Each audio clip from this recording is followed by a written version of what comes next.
Kalau gue tapi pertama adalah ganteng. Gua nomor satu, nggak boleh ganteng. Oh ini serius, ini perkara serius.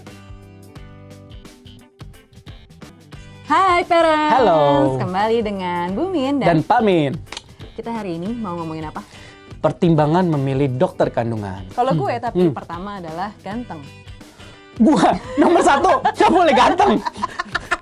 Oh ini serius, ini perkara serius. Oh, gitu ya? Oh iya, nggak boleh. Kalau gue milih yang good looking gitu loh. Nggak Jadi boleh gue ganteng. tuh sempat ya ganti beberapa rumah sakit gitu di awal. Kok kayaknya agak gimana gitu loh. Gue tuh selalu pengen ya nggak terlalu tua tapi jangan muda. Oke. Jadi pas gitu loh. Ya, gue nggak jangka sih jawaban ini sih, Ja. Oke. Terus yang kedua tuh gue dapat referensi dari teman-teman. Biasanya gue akan tanyakan, dokter ini tuh gimana sih? Ya kan, Betul. kalau misalnya ada yang bilang antrinya gila lama banget, gue kayaknya udah cut gitu. Betul, gue Terus, juga setuju. Kedua, jadwal prakteknya. Itu penting banget karena Jadwal praktek, ya, karena kita setuju. nggak pernah tahu kan ketika hamil tuh entah pendarahan, entah kontraksi dan lain-lain. Jadi gue harus tahu persis dia tuh jadwalnya seberapa banyak sih di rumah sakit tersebut gitu. Terus, Apalagi? di luar dua yang tadi itu, Udah balik tiga? lagi tadi kan itu poin si apa namanya dokternya. Oke. Terus apa lagi ya?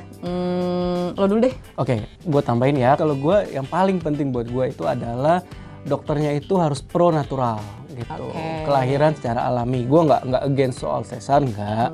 Tapi kalau bisa dia bawaannya ngarah ke sana, gue lebih nyaman. Oke, karena pengalaman lo kenapa?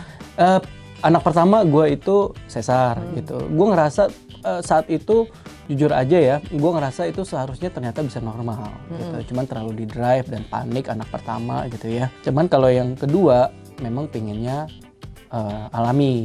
Nah itu kan dari sesar ke alami kan itu sebenarnya nggak semua dokter berani. Benar. That's why kita nyari kita nyari banyak banget, ada 6 kali yang berani, bukan cuma berani tapi emang secara medis itu bilang oke, gue yakin ini bisa. Yang berikutnya komunikasinya enak.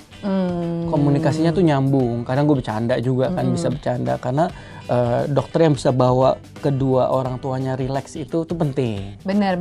Dan kadang ya kita temukan dokter-dokter tuh yang cepet banget kalau konsultasi kayaknya mau cepat selesai Ya, gitu kan. ada juga. Karena mungkin dia banyak antriannya dan lain-lain. Gue jadi pengen tahu nih, lu perlu nggak nomor WhatsApp dokter ya?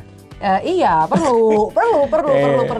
Dan kebetulan kayaknya nih dokter-dokter Obgyn itu banyak yang kasih nomor kok. Iya ya, sekarang karena- kayaknya mereka lebih ini ya. Walaupun gue nggak tahu juga sih kalau dari sisi dokternya dia hafal nggak sih nih orangnya yang mana ya nggak sih? Iya, Emang dia tahu gitu kan nggak juga gitu.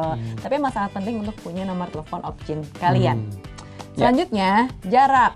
Nah sebisa mungkin karena hubungannya tadi ini Betul. kita nggak pernah tahu kalau lagi Betul. hamil ada kondisi yang nggak menyenangkan gitu kan. Betul. Harus ada perhitungan waktu dari rumah kita atau bisa dari kantor kita sampai ke rumah sakit atau ke dokter tersebut. Oke, itu gue setuju banget. Jarak dari rumah gue tuh Ke rumah sakit. ke rumah sakit tuh nggak sampai 10 bukaan. Ya wes.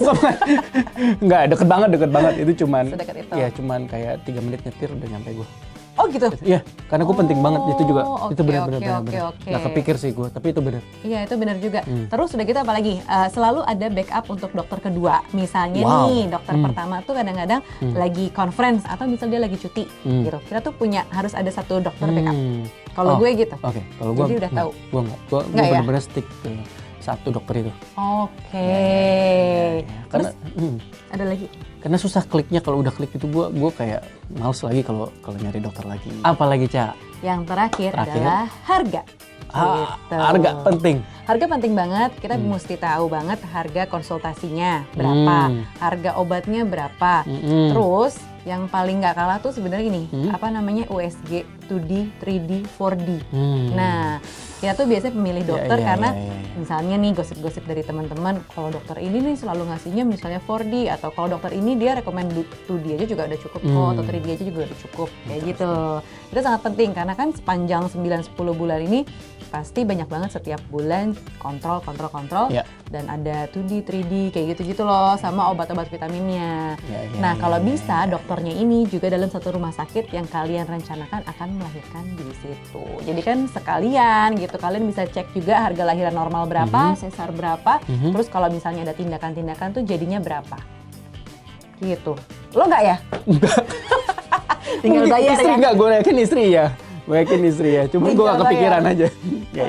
So, parents, inilah 50 tips dari kita tentang bagaimana memilih objin. objin. Sampai ketemu di tips berikutnya. Bye. Bye.